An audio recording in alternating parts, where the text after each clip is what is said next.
CGCP 2785 by Chesthetica. White has a pair of knights, a pair of pawns and a bishop. Black only has a pawn. Seems like the obvious thing to do here is to play pawn captures pawn, check. Then you might have king to e4, maybe bishop to e2, king to d5, g4, king to d6, g5, king to d7, g6, and you get the idea. White goes on to promote, and then since black only has a lone king, the mate can be forced, probably in about 10 or 11 moves. So, is that the best way to continue? Let's see what the engines have to say.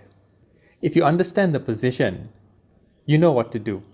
Knight to c3. Notice that black's options are limited. If king to g4, bishop to e2 check, and if king to h4, or even king to f4, pawn captures pawn is mate. And if pawn captures pawn on h2, bishop to e2, a quiet move. Now here, keep in mind, if black promotes to a queen, g3 is mate. So black underpromotes to a knight. But all white has to do is play bishop to f3. And now, the black king can't move anywhere.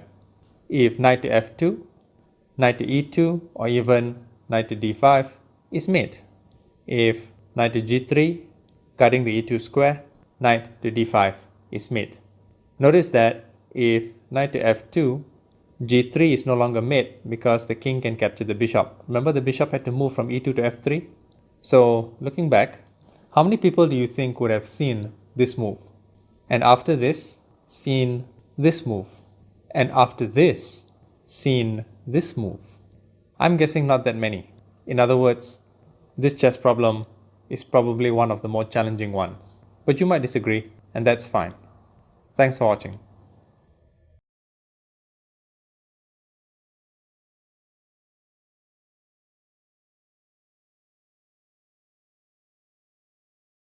Chesthetica's Book of Chess Constructs, Volumes 1 through 5. Available on Amazon.